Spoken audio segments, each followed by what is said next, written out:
Bonjour, c'est Gilles sur boursicoté.com. Voici l'analyse technique Forex et matières premières pour cette journée du vendredi 30 janvier 2015. Nous commençons avec la paire de devises euro-dollar, donc sur laquelle il semblerait que nous soyons en train de reprendre ici le mouvement dans le trend, puisqu'après cette sortie ici, on attendait la réintégration pour voir un petit peu comment les cours allaient réagir.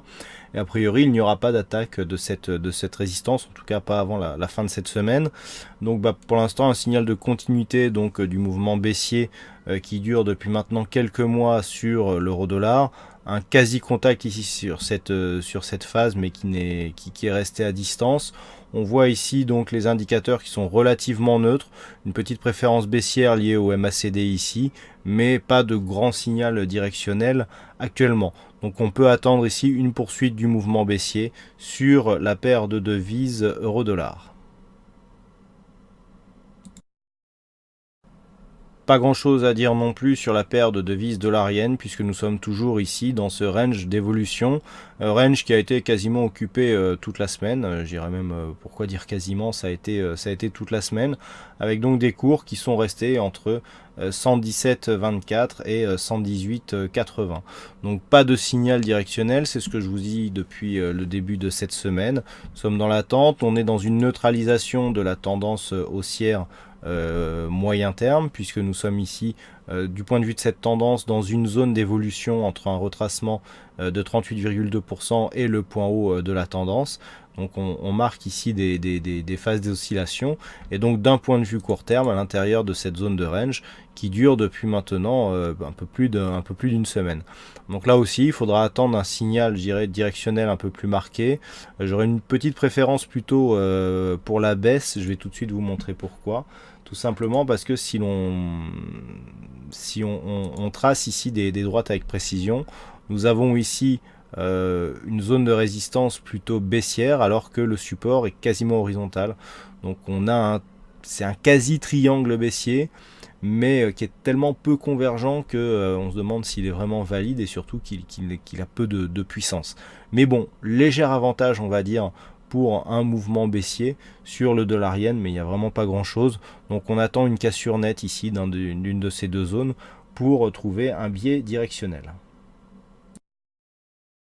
Et nous terminons avec l'or, donc l'or qui, suite à son mouvement haussier, ici marque une petite phase de consolidation. Donc on avait bien anticipé ici la rupture du retracement des 23,6% avec un objectif à 38,2. Hier je vous disais qu'on avait fait pile cet objectif avant de marquer un petit rebond technique.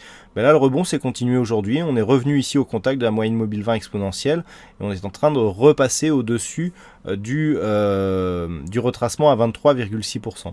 Donc pour l'instant on est un petit peu entre deux eaux. Il y a deux possibilités, soit on confirme ici le biais baissier après cet enfoncement de bande de Bollinger, et donc on va travailler ici la moyenne mobile 20 exponentielle avant de repartir à la baisse.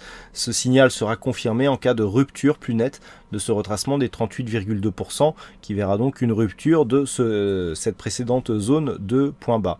Soit alors on continue la hausse, on repasse au-delà des 1280 $ l'once et auquel cas on aura plutôt un signal de continuité de la tendance haussière moyen terme puisque nous avons ici une phase de hausse, retracement à 38,2%. Si les cours reviennent ici tester cette zone 1307-1310 $ l'once, eh bien on pourra tracer les retracements de Fibonacci sur la phase de consolidation et récupérer l'objectif sur l'extension de Fibonacci à 161,8%, et donc ce sera un signal haussier. Mais là on est un petit peu entre deux eaux, donc il faut attendre de voir en fonction de ce mouvement où iront les cours du gold. Du point de vue des indicateurs, on souligne ici la dynamique du rebond technique. D'un point de vue court terme, on est haussier sur les trois indicateurs. Donc il faut attendre ici absolument de voir si la moyenne mobile 20 exponentielle va faire son effet et va reprovoquer un rejet ici baissier en direction de cette zone des 1257. À noter que si cette zone ici venait à céder et qu'on avait donc un signal baissier, eh bien il faudrait trouver ici un point de retournement ou un point d'objectif dans la zone 50-61,8 qui se situe entre 1221 et 1237,7 $ l'once. Voilà donc ce que nous pouvons dire sur cette analyse technique Forex et matières premières. Il ne me reste plus qu'à vous souhaiter à toutes et à tous une bonne soirée, bon week-end et bonne chance dans vos prochains trades. Et on se retrouve donc dès lundi prochain pour d'autres analyses techniques sur le site boursicoté.com. Bon week-end à tous.